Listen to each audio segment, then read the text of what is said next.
శ్రీమాత్రే నమః. శివాయ గురవే నమః. నమస్కారం అండి అందరికీ.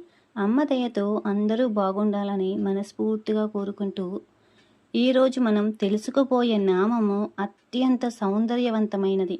అమ్మవారి ముఖము ఒక ఐశ్వర్యమైతే, ఆ ముఖములో మెరిసే కళ్ళు చైతన్యానికి ప్రతీకలు.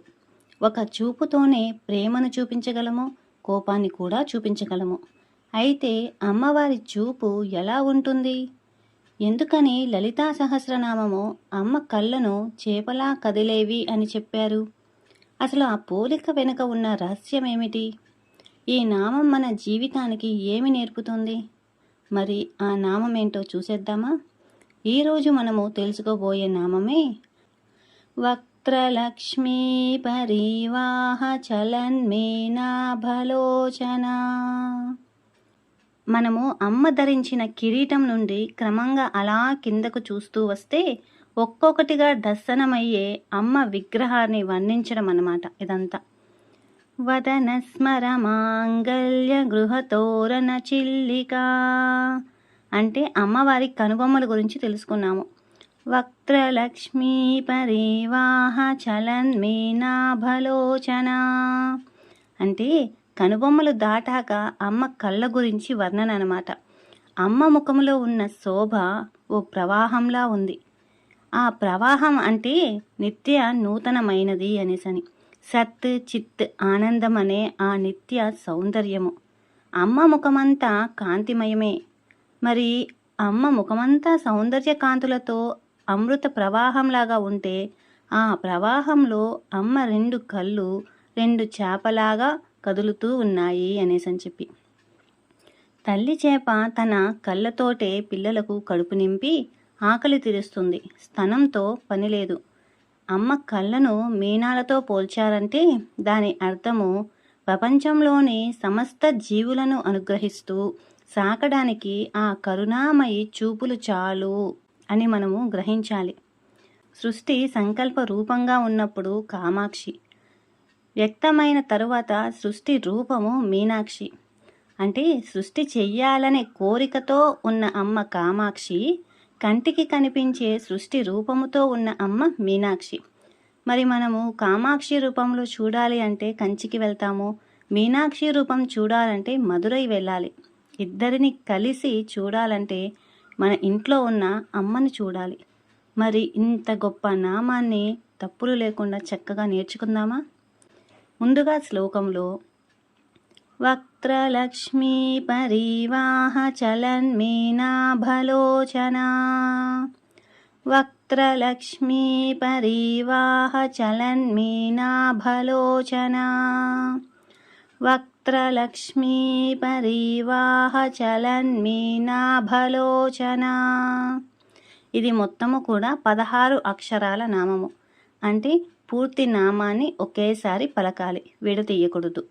అదే మనకి నామావళిలో వచ్చేసరికి ఓం కానీ శ్రీ కానీ చేర్చి వక్త్రలక్ష్మీ పరివాహ చలన్మేనాభలోచనాయై నమః అనేసని చతుర్థి విభక్తిలో పలకాలి. ఇంకా ఈ నామములో ఒత్తులు దీర్ఘాలు చూస్తే కనుక వక్త్రలక్ష్మీ పరివాహ చలన్మేనాభలోచనా. వక్త్ర వక్త్ర అన్నప్పుడు కా కింద తావత్తు వచ్చింది, రావత్తు వచ్చింది. వక్త్ర. లక్ష్మీ షాకి గుడి దీర్ఘం ఉంది, మా ఒత్తు వచ్చింది. చలన్మీ అన్నప్పుడు నా కింద మా ఒత్తు వచ్చింది. ఇందులో ఒక మహాప్రాణ అక్షరం ఉంది, భా. భా అనేది మనం కొంచెము ఒత్తి పలకాలి. చలన్మీనాభ. వక్త్రలక్ష్మీ పరివాహ చలన్మేనాభలోచనా అనేసని లాస్ట్లో నా అనేది సాగదీయాలన్నమాట. స్పష్టంగా కూడా పలకాలి. వక్త్రలక్ష్మీ పరివాహ చలన్మేనాభలోచనా. చూసారు కదండి ఒక్కొక్కటి ఎలా పలుకుతున్నాము. వక్త్రలక్ష్మీ పరివాహ చలన్మేనాభలోచనా. భా అన్నప్పుడు ఒత్తి పలకాలి. వక్త్రలక్ష్మీ పరివాహ చలన్మేనాభలోచనా. ఇలా అన్నమాట. ఇక్కడ వక్త్ర దగ్గర ఆగాలి. లక్ష్మీ దగ్గర ఒత్తి పలకాలి. చలన్మీనా అన్నప్పుడు చేప పిల్ల కదిలినంత వేగంగా స్పష్టత ఉండాలి. చలన్మీనాభలోచన అనేసని. వక్త్ర దగ్గర ఆగాలి. లక్ష్మీ దగ్గర ఒత్తి పలకాలి. చలన్మీనా మీనా అన్నప్పుడు చేప పిల్లలాగా కదిలినంత వేగంగా స్పష్టంగా ఉండాలన్నమాట. వక్త్ర లక్ష్మీ పరివాహ చలన్మీనాభలోచన. ఇంకా ఈ నామం పదవిభజన చూస్తే వక్త్ర అంటే ముఖము అనేసని, లక్ష్మి అంటే ఐశ్వర్యము, శోభ అనేసని, పరివాహ అంటే వెల్లువ అనమాట, అంటే ప్రవాహంగా పొంగి పొర్లుతూ ఉంటుంది కదా అది. చలత్ అంటే కదులుతున్న, మీనా చేపల వంటివి, ఆభ కాంతి కలిగిన, లోచన కన్నులు కలది. ఇక్కడ వసిన్యాది వాగ్దేవతలు ఈ నామములో అమ్మవారి నేత్ర వైభవము కాంతి కదలికలతో ప్రవాహంతో ఉన్న సరస్సుగా భావన చేస్తే అందులో ఉండే చేప పిల్లలే అమ్మ కన్నులు అని చెబుతున్నారు. ఇంకా ఈ నామంలోని స్థూలార్థం చూస్తే అమ్మవారి ముఖము ఒక సరస్సు లాంటిది.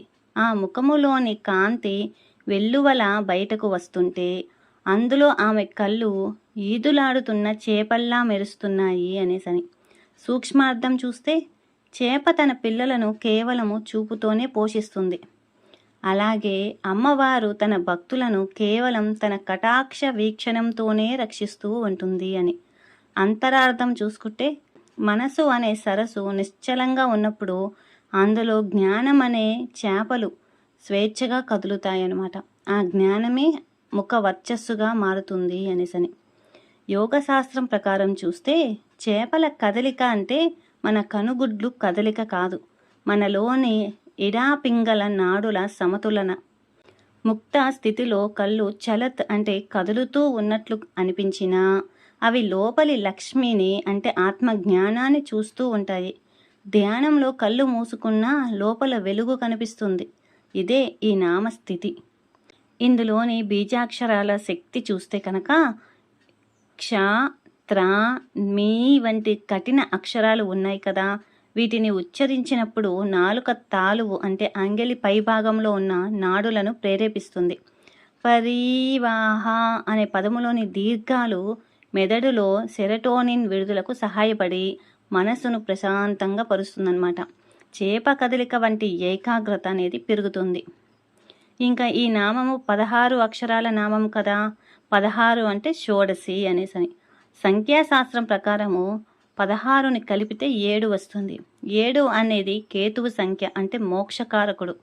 ఇంకా సప్త మాతృకల శక్తి, సంపూర్ణమైన ఆధ్యాత్మిక పరిణతిని ఈ నామము సూచిస్తుందన్నమాట. మరి ఈ నామం నుండి మనం ఏం నేర్చుకోవాలి అంటే మన కళ్ళు ఏం చూస్తున్నాయి? అమ్మవారి కళ్ళు లోకాన్ని కరుణతో చూస్తున్నాయి. మనం కూడా ఇతరుల తప్పులను వెతకడం మానేసి మన చూపులో కరుణను అంటే లక్ష్మిని నింపుకోవాలి. ఎదుటివారిని చూసినప్పుడు మన ముఖంలో నవ్వు అనే ప్రవాహం అంటే పరివాహ అనేది ఉండాలన్నమాట. ఒక చిన్న కథ ద్వారా తెలుసుకుందాము. రామకృష్ణ పరమహంస గారు ఒకసారి ఇలా చెప్పారంట. చేప నీటిలో ఉన్నా దానికి దాహం వేయదు, ఎందుకంటే అది నీటిలోనే పుట్టి పెరుగుతూ ఉంటుంది. అలాగే జ్ఞాని సంసారంలో ఉన్నా అతని దృష్టి ఎప్పుడూ దైవం అనే అమృతంపైనే ఉంటుంది అని. అమ్మవారి కళ్ళు ఆ అమృత సాగరంలో ఉన్న ఇదే చేపలన్నమాట. మనం కూడా ఆ తల్లి చూపు పరిధిలోకి వస్తే సంసార తాపత్రయాలు ఉండవు. ఒక తల్లి తన బిడ్డను గుంపుల్లో ఉన్నా ఎలా గుర్తుపడుతుందో అమ్మవారు తన కరుణా వీక్షణంతో మనల్ని అలా వెతుకుతూ వస్తుంది. ఈ నామాన్ని స్మరించడం వల్ల నేత్ర వ్యాధులు తొలగిపోతాయి, ముఖ వర్చస్సు అనేది పెరుగుతుంది, అందరినీ ఆకట్టుకునే వాక్ చాతుర్యము, చూపులో తేజస్సు అనేది లభిస్తాయన్నమాట. ఏకాగ్రత అనేది పెరుగుతుంది. చూశారు కదండి, ఒక చిన్న నామంలోనే ఎన్ని అర్థాలు ఉన్నాయో. ఈ నామాన్ని రోజుకి 11 సార్లు చక్కగా తప్పులు లేకుండా అమ్మపైన భక్తి శ్రద్ధలతో నమ్మకంతో చదువుతూ అమ్మవారి కరుణను మనమందరము పొందుదాము. వచ్చే వీడియోలో మరో అద్భుతమైన నామంతో మళ్ళీ కలుస్తాము. శ్రీమాత్రే నమః. శివాయ గురవే నమః. సర్వం శ్రీ లలితార్పణమస్తు.